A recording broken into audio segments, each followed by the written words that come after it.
안녕하십니까. 호구로 투자하는 쇼킹 부동산입니다. 좋은 소식, 나쁜 소식 한꺼번에 나왔다. 시작해 보겠습니다. 자, 오늘 두 가지 소식이 있었습니다. 부동산 가격 하락에 영향을 줄 한 가지 소식이 있었고요. 두 번째, 부동산 가격 하락을 방어할 또 하나의 소식이 있었습니다. 먼저 가격 하락에 영향을 줄 소식부터 살펴보겠습니다. 자, 첫 번째는요, 2021년 2차 추경 규모가 발표됐습니다. 전체 36조 원 규모로 나타났어요. 규모로만 보면 역대 두 번째 규모입니다. 세출 기준으로는 역대 최다라고 해요. 자, 이 36조 원 돈 어디에 사용하냐가 중요해요. 일단은 15조 7천억 원 규모 절반 가까이는요, 코로나19 피해 지원으로 들어가서 직접적인 피해를 받은 소상공인 피해 지원에 4조 원 가까이가 들어가게 되고요. 전 국민의 소비 여력 확보를 위해서 상생 국민지원금 10조 가량이 들어가게 됩니다. 또한 이건 좀 복잡한데 신용카드 캐시백 방식으로 상생 소비 지원금이 추가로 들어가게 돼 있어요. 그 외 나머지 절반은요, 코로나19 방역 과정에서 많은 지출이 있었던 지자체를 지원하고요, 백신이나 방역 보강 부분에 또한 추가로 자금이 들어가게 됩니다. 그래서 가장 큰 비중을 차지하는 게 바로 지방재정 보강이에요. 12.2조 원이 지원이 들어갑니다. 자, 여러분 잘 아시겠지만 예를 들어 어떤 학교나 학원에서 수강생 하나가 확진자가 나왔어요. 그럼 마스크를 쓰고 있다 하더라도 그 주변에 수강하고 있던 사람들이나 선생님 모두 다 이제 자가격리 대상자가 됩니다. 왜? 밀접 접촉자로 분류가 돼요. 마스크를 쓴다 하더라도. 그럼 이 밀접 접촉자로 전료되면은 집에서 대기를 하고 있어야 되잖아요. 지자체에서 생필품도 보내주고, 이 자가격리가 끝나면 자가격리 지원금도 보내게 됩니다. 그 돈이 적지가 않아요. 자, 분명히 한 사람만 자가격리했는데 가족 구성원 전체한테 지급이 되거든요. 그러다 보니까 지방재정이 빠르게 고갈되는 그것을 보전할 필요가 있기 때문에 중앙정부에서 지원을 했던 겁니다. 그래서 36조 원, 절반은 피해 지원, 절반은 방역 대책에 들어갔다, 이렇게 보시면 될 것 같습니다. 자, 지속적인 금리 인상을 앞두고 자영업자 어쩌냐, 이런 우려가 많이 있었죠. 기준금리 인상하면 자영업자 큰일 났다. 실제 자영업자 대출이 정말로 많이 늘어났습니다. 2020년에 자영업자 대출이 1년 전 2019년 대비해서 2배 가까이 증가한 120조 증가 규모를 나타난 거예요. 자, 그래서 이 사람들이 금리 인상 앞두고 그냥 무방비로 노출되면 안 되니까 가장 많은 타격을 받은 업종에 대해서 3.9조 원 정도로 지원을 해주고요.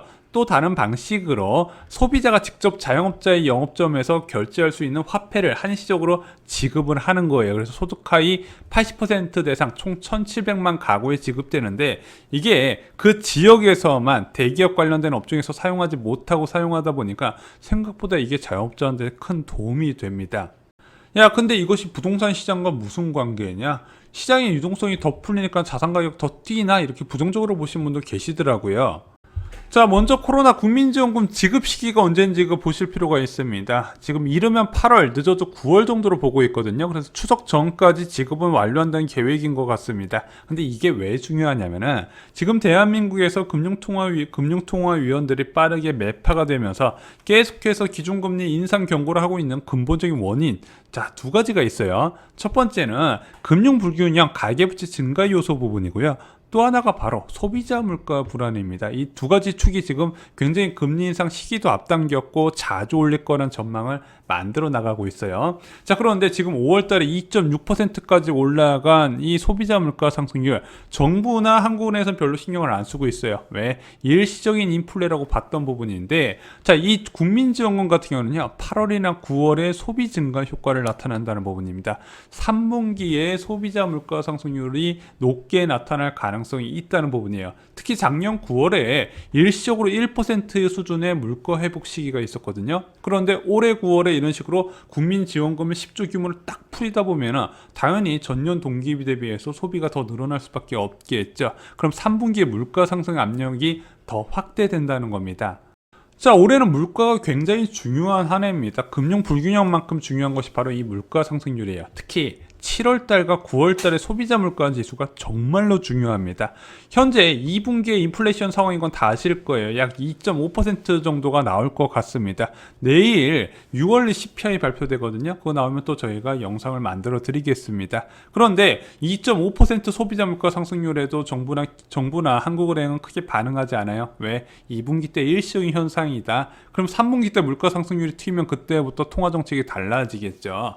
3분기 물가 상승률에 따라서 인플레이션의 지속성이 결정된다. 와, 이거 구조적 인플레이라서 빨리 유동성을 회수해야겠다. 그래서 7월 CPI가 중요하고 6월 CPI와 7월 CPI가 예상보다 높게 나타난다면 8월에 금리 인상, 3분기 금리 인상이 가능해지는 거예요. 그러면 연내 한 차례 인상할 거냐, 두 차례 인상할 거냐는 9월 CPI가 중요하다 말씀드렸어요.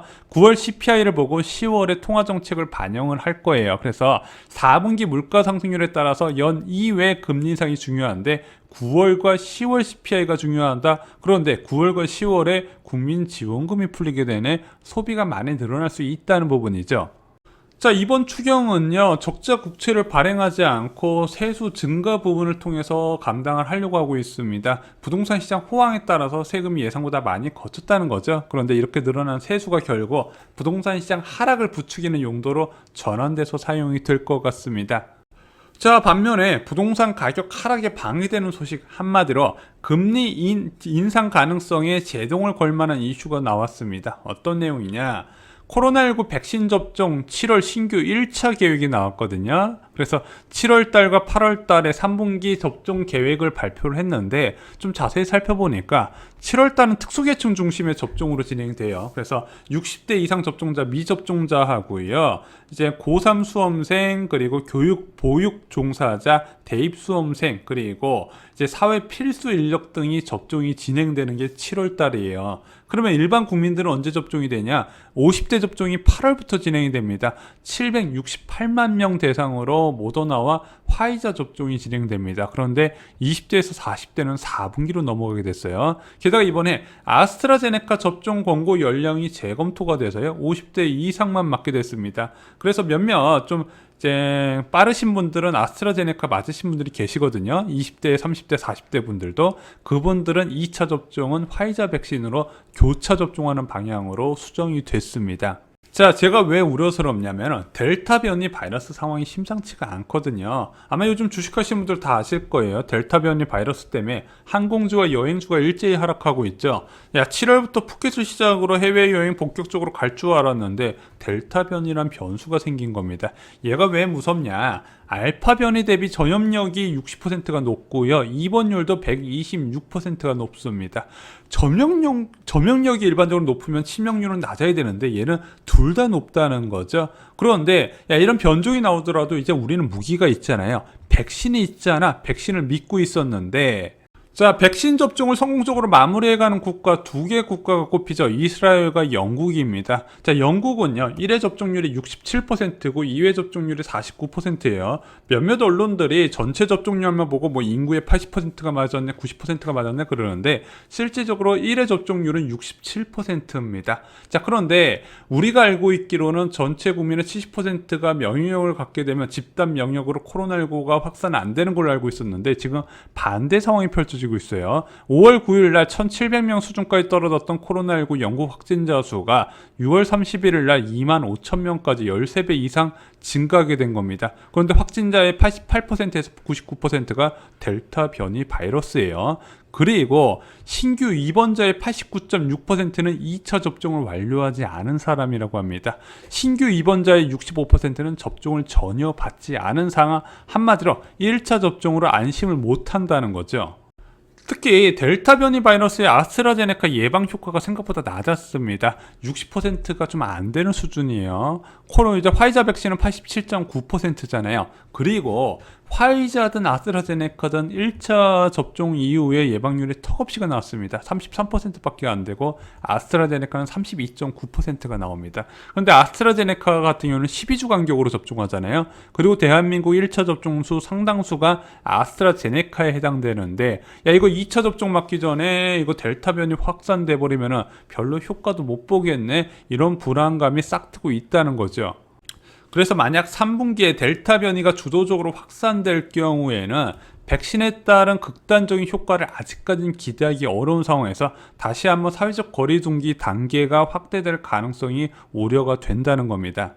자, 코로나19의 재확산은요, 금리 인상에 제동을 걸게 됩니다. 지속적인 금리 인상은 경제가 지속적인 성장이 가능하다는 확신이 금통위원들한테 서야 가능한 부분이에요. 그래서 지난 1분기, 2분기까지 금통위에서 지속적으로 동결을 주장했던 이유는 간단합니다. 코로나19에 대한 불확실성이 있었기 때문이죠. 근데 6월부터 이 델타 변이 바이러스 이전에는 백신 접종률도 빠르게 올라가고 대한민국 추세적인 확진자 수가 감소 추세에 있었기 때문에 이주환군의 총재를 비롯한 한국은행에서 비주기적인 스탠스를 매파적인 스탠스를 계속해서 보낼 수 있었는데, 이거 코로나19가 재확산된다면 불확실성 때문에 그렇게 못할 가능성이 있다는 겁니다.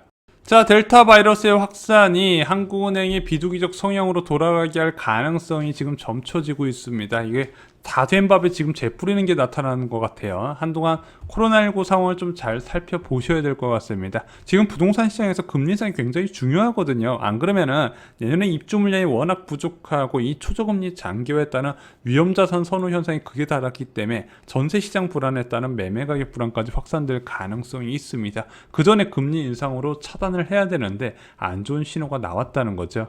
자, 오늘 부동산 하락에 좋은 소식, 그리고 하락을 방어할 수 있는 소식 한 가지씩 소개해 드렸습니다. 좋아요, 구독, 공유 꼭 부탁드립니다. 감사합니다.